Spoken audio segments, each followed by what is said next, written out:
Empires don't always fall to foreign invaders. Sometimes, they collapse from within. The year is 1831. The Ottoman Empire, an ancient titan spanning 3 continents, trembles under the weight of its own decay. In Constantinople, Sultan Mahmud II watches the world darken around him. Enemies stir in the Balkans. The treasury runs dry.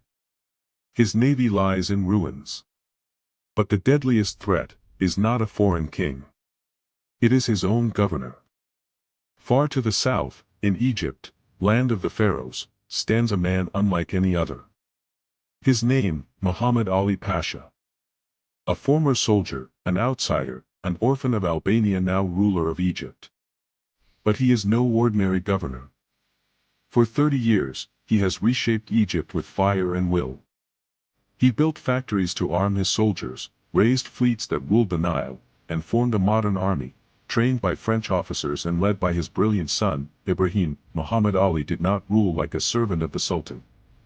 He ruled like a king, and when the Sultan, desperate to crush the Greek revolt, begged for help, Ali responded. Egyptian troops marched to Europe, blood was spilled, and the rebellion was crushed. The Sultan, in return, promised Ali the prize he long desired, Greater Syria, Damascus, Aleppo, Jerusalem. But when peace came, the promise was forgotten. Betrayed, dismissed, and underestimated, Muhammad Ali made a decision that would shake the world. He would no longer ask. He would take. In the winter of 1831, Ibrahim Pasha led 20,000 men north into Ottoman territory. But this was no ragtag army of rebels. This was a new machine, disciplined, trained, ruthless. City after city fell. Acre, the fortress that had once held back Napoleon himself, surrendered. Damascus opened its gates. Jerusalem bowed. And the Ottoman governors? They fled. The Sultan panicked. He rallied an army of over 50,000 men. He sent them to stop Ibrahim at the city of Konya. But Ibrahim didn't retreat. He advanced. And on a frozen battlefield in December 1832, the fate of the empire hung in the air like smoke. The battle was brief. Brutal. Ottoman lines shattered. Their general captured. Their morale, broken, with nothing but snow and silence between the Egyptian army and the gates of Constantinople, the world realized something terrifying: the Ottoman Empire was mortal. And the Lion of Egypt was rising. This is not just a war of conquest. This is the untold story of betrayal, ambition, and revolution. This is the First Egyptian-Ottoman War. In the early 1830s, the Ottoman Empire stood tall in name, but hollow in strength. On paper, it still controlled vast lands, stretching from Hungary to Yemen, from Algiers to Baghdad. But maps lie. The truth was buried in the cracks. The empire was breaking. Greece had wrestled itself free after a brutal war of independence. Serbia had gained autonomy. Revolts smoldered in Wallachia and Egypt. European powers, Britain, Russia, Austria, were circling like vultures, each picking away at Ottoman flesh under the guise of diplomacy. And within the empire, chaos. The once mighty janissaries, the elite shock troops, had been massacred by Mahmud II in a bloody purge a decade earlier. His modern army was still untested, poorly trained, and divided by ethnicity, corruption, and outdated tactics. The treasury bled silver. Entire regions had stopped paying taxes. The Sultan's orders, once feared, were now negotiated, delayed, or simply ignored. The Imperial Navy. A burned-out memory. Most of it destroyed during the Battle of Navarino in 1827, when the combined fleets of Britain, France, and Russia annihilated it in a single day.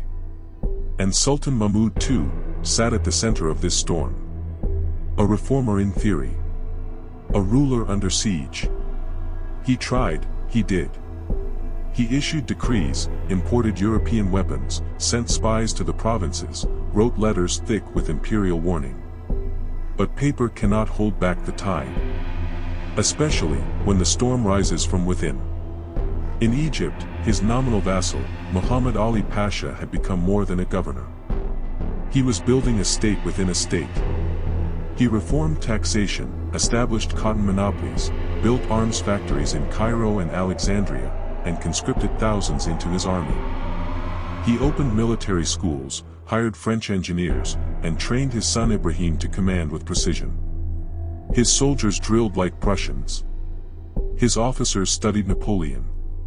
His ships were faster. His cannons heavier. His ambition far greater. But still, the Sultan needed him.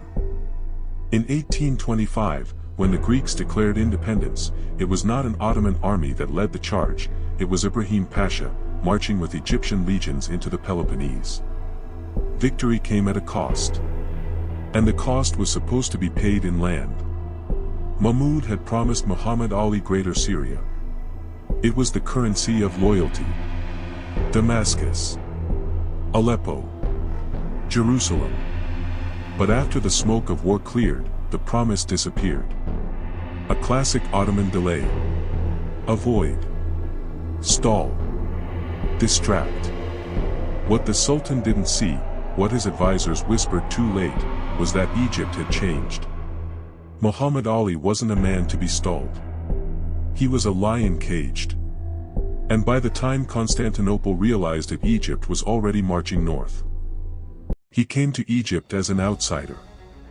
A soldier from distant Kavala, sent by the Ottomans to hold a land they could no longer control. But Muhammad Ali was no ordinary commander. Arriving in 1801 amid the chaos left behind by Napoleon's invasion, he quickly rose through the ranks, not by wealth, not by birth, but by ruthlessness, cleverness, and timing. When the dust settled, Egypt was his. The Sultan confirmed his title as Wali, governor, but it was Ali who ruled. With iron and ink. He set out not to govern Egypt, but to rebuild it. Crops were restructured. A cotton monopoly was formed, fueling factories across the Nile. European engineers were brought in to build arms foundries, shipyards, and roads. Every reform had one goal: independence through power. Ali's vision was ruthless but effective. He nationalized agriculture, controlled trade. He taxed the landowners, forced peasants into conscription, and punished corruption with exile or worse. But perhaps his greatest creation was the army. The old Mamluk order, once feared cavalry, was decimated in a single night. Ali invited their leaders to a feast in 1811, and slaughtered them in the citadel. The message was clear: the old world had ended. In its place, he built something new. A standing, trained, conscripted army modeled after the French. Officers learned in Arabic and French. Soldiers wore European uniforms but marched to the rhythm of the Egyptian drum. At the head of it all, Ibrahim Pasha.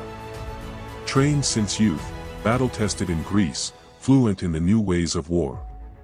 He would be the sword of Egypt, sharp, fast, and terrifyingly loyal. Schools were built. Officers educated. Even medicine and printing presses were imported. Cairo no longer whispered of ancient glories, it roared with machinery and ambition. And as Egypt grew in strength, so too did Ali's hunger. To him, Egypt was not enough, the empire was old. He was new, the Sultan was weak. He was strong, Syria was fertile. Strategic. Rich in men and resources, and most of all, it was denied to him, and Muhammad Ali had never taken denial lightly. They moved with no fanfare. No speeches. No grand declarations, just the sound of marching boots on sunburned sand. Ibrahim Pasha led his army across the Sinai with precision few had seen in the east. No stragglers. No looting. No cries of war. This was not a war of chaos. It was a war of calculation. Each man in his army wore a uniform forged in Cairo's new factories.